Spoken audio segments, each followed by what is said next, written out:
Greetings, family. Welcome to the African Exodus show. I'm your host, Tuni Cherie, here to you with a new video. Before we get started with today's show, to remind you, if you have not already added yourself to my Telegram, that is the best place to stay connected outside of YouTube. Anytime I upload a video to YouTube or Rumble, I will upload it also or post a link directly to Telegram. In addition, if you wish to support this channel, you can do so two ways. You can do so through CashApp, and also you can do so through my Patreon. There, I'll also upload any articles, PowerPoints, things to share in relation to the content that I provide on this show. Today, we're going to go into a very important subject, one that has been covered in many different circles about Christianity, whether people who are critical of Christianity or people who are speaking out in support of Christianity. Today, we're going to talk about the Council of Nicaea, the infamous Council of Nicaea. Supposedly, when a lot of the corruption on the side of Christianity happened.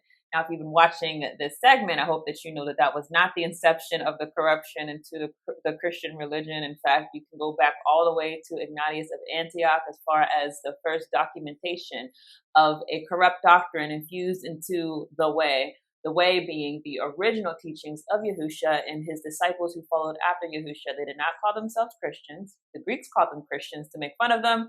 They did not call their religion or their faith Christianity. They called it the way. So there was an early corruption. If you've been following this series, I'm sure that you should know that by now. However, the Council of Nicaea is a very important landmark, even though a lot of the things that people think happened at Nicaea didn't really happen. For example, there's no proof that the Bible was constructed or put together, or parts of the Bible were taken out at the Council of Nicaea, as many people believe actually did happen. There's no proof of that, but there's a lot of things that did happen at Nicaea that is very important for you to know as a believer in Yahusha, and I'm assuming all of you are. A lot of things that go right to the point of Christianity being a one world religion, as we've spoken about many times on this channel, the fact that this invention of corruption of the way was not done so haphazardly. It was done so intentionally in order to infuse the truth, and there's a lot of truth, obviously, even spoken inside of Christianity, but in order to infuse it with a worldly dogma that was going to promote in the end times the beast system, and also who we know of as being the Antichrist. So inside of Nicaea, something happened that goes really to the prophetic significance of there being a final beast system, and that is the creation of the unified Christian religion. So let's talk about that. So we're starting with Christianity today. This article starts off with saying, July 4th, 325 was a memorable day. About 300 Christian bishops and deacons from the eastern half of the Roman Empire had to come to Nicaea, a little town near Bosporus Straits, following between the Black Sea and the Mediterranean. In the conference hall where they waited was a table. On it lay an open copy of the Gospels. The emperor, Constantine the Great, entered the hall in his imperial jewel-encrusted, multicolored brocades, but out of respect for the Christian leaders, without his customary train of soldiers. Constantine spoke only briefly. He told the churchmen that they had to come to some agreement on the crucial questions dividing them. Division in the church, he said, is worse than war. Nicaea symbolized a new day for Christianity. The persecuted followers of the Savior, dressed in linen, had become the respected advisors of emperors, robed in purple. The once despised religion was on its way to becoming the state religion, the spiritual cement of a single society in which public and private life were united under the control of Christian doctrine. If Christianity were to serve as the cement of the empire, however, it had to hold one faith. So the emperors called for church councils like Nicaea, paved the way for bishops to attend, and pressed church leaders for doctrinal unity. The age of Christian emperors was an age of creeds, and creeds were the instruments of conformity.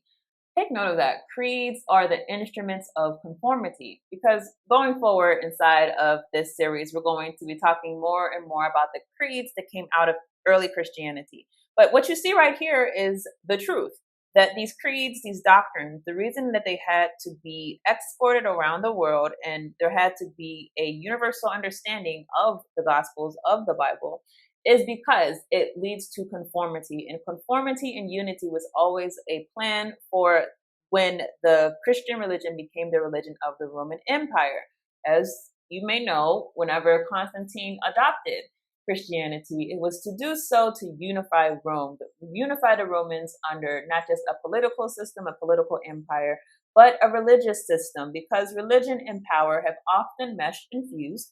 And for someone like Constantine, who has embraced the idea that he was essentially a divine monarch, as many people have done before, this was an important feature that had to be instrumental inside of his rule inside of the Roman Empire to legitimize his own call to power. So Nicaea has this purpose, and this is the central purpose that you're going to see happening at Nicaea. You're going to see an effort in order to universalize the Christian religion. And doing so, they also do something that I think gets underspoken about or de-emphasized by people who talk about Nicaea. Because in order for them to unify the Christian religion and establish themselves as being the authority on the Christian religion, they also had to do something else in the process. They had to wipe out a central feature, a central people inside of the Bible. They had to wipe out their significance and de-emphasize them. They had to promote their own authority on the Bible while discrediting a certain people in the Bible from having that say on the things that are of Yah. And of course, we're talking about the Hebrews, the original Yasharites, the people who are descended from Abraham, Isaac, and Jacob. These people who are the chosen ones, spoken about in the Bible, had to be de-emphasized, had to be thrown away, had to be disregarded in order for the new Catholic Church, the Universal Church, to have authority to put out these creeds and doctrines that were going to tell all Christian believers around the world that this is how we are to worship the God of the Bible. And they did so very effectively if you look at what actually happened at Nicaea. So here are the major outcomes of the Council of Nicaea. This is from History Skills. The council produced the Nicene Creed, a statement of faith that clearly defined the doctrine of the Holy Trinity and affirmed the divinity of Jesus Christ.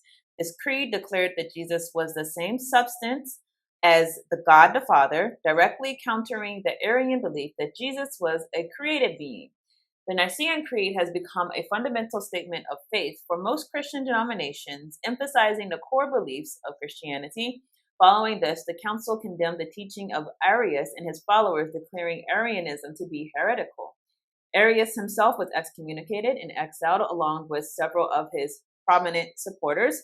Although Arianism would continue to cause division and conflicts within the church for some time, the Council of Nicaea's condemnation marked a crucial turning point in the struggle against this doctrine.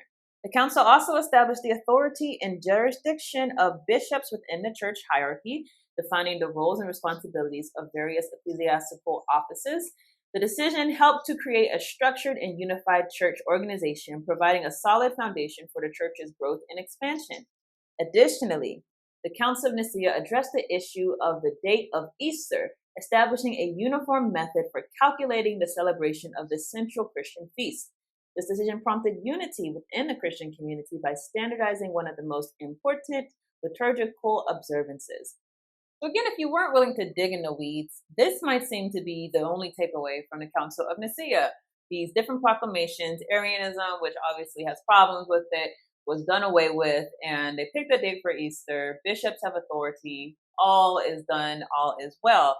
Well, that's not all that they did. Something else that was done at Nicaea was not just a picking of Easter as being, or picking the date for Easter, but particularly disregarding the people who are the original Hebrews who actually followed the day that we know of as Passover. So a long history leads up to this point, obviously, when you're talking about disregarding the Hebrews. We talked about, for example, Ignatius of Antioch was someone who also disregarded the Hebrews. Let's just list a number of other people. Justin the Martyr, he claimed that Yah's covenant with Yahshua was no longer valid and that the Gentiles had replaced the Jews or the Yahudim. Irenaeus declared that the Yahudim were disinherited from the grace of Yahuwah. Tertullian blamed the Yahudim for the death of Yahusha and argued they had been rejected by Yahuwah. Origen also asserted that the Yahudim were responsible for killing Yahusha. And all of this leads to the Council of Nicaea. And what happens here is very important. Nicaea prohibited Christians from sharing a meal with a Yahudim, marrying a Yahudim, blessing a Yahudim observance of the Sabbath. They changed the celebration of the resurrection from the Feast of First Fruits to Easter. in an attempt to dissociate it from the Hebrew feast, although it says Jewish feast. The council stated, "For it is unbecoming beyond measure that on this holiest of festivals we should follow the customs of the Yahudim, or the Jews. Henceforth let us have nothing in common with this odious people. It is decided that the Sunday, a week after the Sunday after Passover, would be the official date, and that all celebrating on Passover would be considered anathema." So do you see a theme happening throughout history? Literally, the second that Christianity becomes dominant in the Roman Empire, you have a people try to hijack the message and make the message authentically apply to them. Going all the way back again, as far back as Ignatius of Antioch, all the way back at that point, there was an intentional attempt to co-opt something that had already been in existence, to replace a people who had been chosen, and to create a new doctrine, a new theology, and a new religious system to replace one that was authentically commissioned by Yahuwah. So these people obviously were not doing this for the truth of the gospel. They were not trying to spread the gospel. They were trying to taint the gospel with their new message, with their new theology that is meshed with politics and social life and power. Power was the ultimate reason why they had to do so in order to curb the influence of the Yahudim.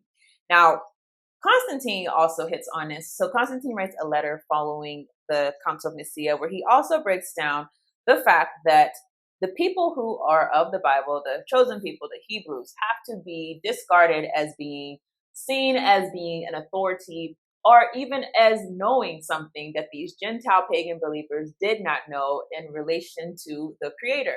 So this is what Constantine says. At this meeting, a question concerning the most holy day of Pascha was discussed, and it was resolved by the united judgment of all present that this feast ought to be kept by all in every place on one and on the same day. For what can be more becoming or honorable to us that this feast from which we date our hopes of immorality should be observed infallibly by all alike according to one ascertained order and arrangement? And first of all, it appeared an unworthy thing that in the celebration of this most holy feast, we should follow the practice of the Yahudim, who impiously defiled their hands with enormous sin and are therefore deservedly afflicted with blindness of soul. For we have it in our power, if we abandon their custom, to prolong the due observance of this ordinance to future ages by a truer order, which we have preserved from the very day of the Passion until the present time. Let us then have nothing in common with the detestable Jewish crowd, for they have received from our Savior a different way. A course at once legitimate and honorable lies open to our most holy religion. Betrothed brethren, let us with one consent adopt this course and withdraw ourselves from all participation in their baseness. For their boast is absurd indeed, that it is not in our power, without instruction from them, to observe these things. For how should they be capable of forming a sound judgment, who, since their parasital guilt in slaying their Lord, have been subject to the direction not of reason, but of ungoverned passion, and are swayed by every impulse of the mad spirit that is in them? Hence it is that on this point, as well as others, they have no perception of the truth, so that being altogether ignorant of the true adjustments of this question, they sometimes celebrate Pascha twice in the same year. Why then should we follow those who are confessedly in grievous error? So if you want to go to the origins of replacement theology, again, you can go through those people we've spoken about, going back to Ignatius of Antioch. But the cementation of this ideology happens at the Council of Nicaea, because now this is going to be the rule throughout the kingdom, the rule of law, as far as how the original people of the Bible, the Yahudim, are to be regarded, as far as how the practices of the Bible are to be regarded, and as far as the meshing, obviously, with things like Easter, which are pagan, and have nothing to do with Yah's original word. So this is the genesis, really, of this idea that the universal church, that the one world religion that is going to come out of Christianity, will be the authority going forward. You're not to pay attention to what was done before. Instead, you're to look ahead and follow our decrees, follow our creeds, follow every single thing that comes out of the institution of Catholicism that's going to lead the world. And they say it's leading the world to the right place, but we know that they ultimately led the world astray. So we're going to stop right there. That was just a summary to really break down the importance of Nicaea. Although what we think happened at Nicaea did not happen as far as the Bible canon being established there's no proof of that. Other things really of real importance did happen there. Again, the Universal Church had its official decree that was going to go out throughout the Roman Empire, and now they were going to be the authority on all things having to do with the word, having to do with interpreting the word, having to do with understanding the word, having to do with understanding the history of the Hebrews. They were going to be the new authority on that. The Hebrews are of no observance as far as who they are. And as being Yah's chosen, they now get to be deemed themselves as being the real chosen and disregard Yah's people. Now, by the way, all because the canon was not decided at Nicaea does not mean that the canon was not decided at a follow-up council, ecumenical council. And so we will talk about the Council of Rome probably next time. But for that, I thank you all for watching, and Yah willing, I'll see you on the next one. Inside Washington's Museum of the Bible, a single volume that is like no other. The so-called Slave Bible, remarkable not for what's in it, but for what's not. So about 90% of the Old Testament's been removed, and about 50% of the New Testament's been removed. To put it another way, a normal King James Version has 1,189 chapters in it. The Slave Bible has only 232. Missing are chapters and verses that might have encouraged uprisings.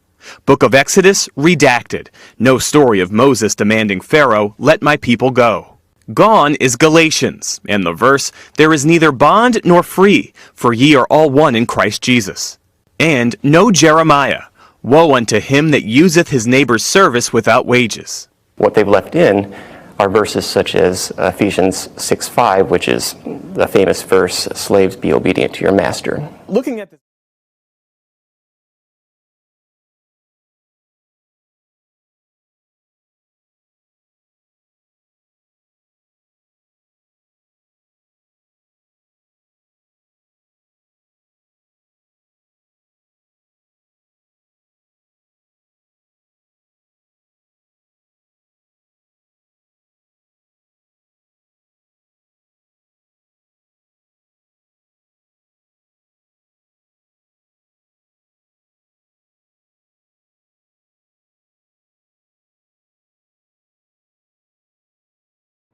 This is First African Baptist Church, the oldest black church in North America. The building, built by slaves. The gentleman that laid the first brick laid the last. The balcony hold pews that actually were built by slaves. They have the oldest information in this building. That information is written in cursive Hebrew writing. Something came to us earlier about who we were, and that we were direct descendants. My family is direct descendants from Harriet Tubman, and she's from the same area that this tribe is visiting Philadelphia from. And so we had to come and worship with you guys today. And we're super excited.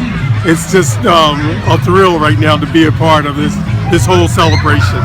And so, brother and sister, what was Harriet Tubman's name before she changed her name to Harriet? And what significance does that have to us as Hebrews? Her name was, before she changed her name after she ran away, her name was Araminta Ross. And Araminta is a Hebrew name. Her family knew that they were from the Ashanti tribe, and which is now part of Ghana, and that they were Hebrew. They did have Hebrew names before they were in slavery. Thank you so much. And as we read a little bit, you can find the Ashanti tribe actually in the Old Testament. The Ashant, I believe, is Ashant, which is now interpreted in Shante. So yeah, so it was really exciting to find someone that is actually our descendant who is Hebrew and from right out of the book. Harriet Tubman became known as the Moses of her people due to her contributions in facilitating the Underground Railroad. What is often not taught regarding Harriet is that she was given a Hebrew name at birth. Additionally, many of her relatives carried names of Hebrew origin.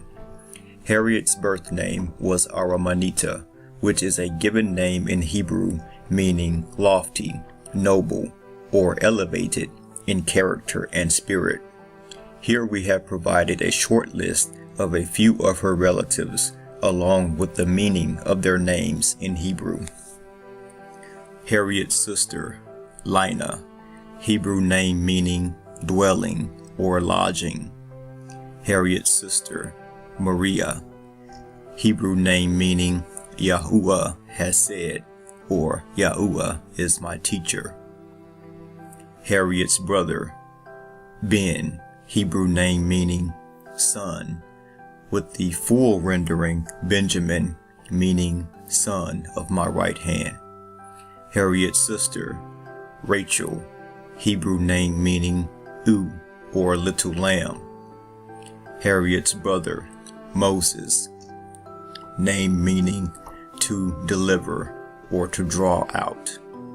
Harriet's niece, Keziah, Hebrew name generally understood as meaning sweet scented spice.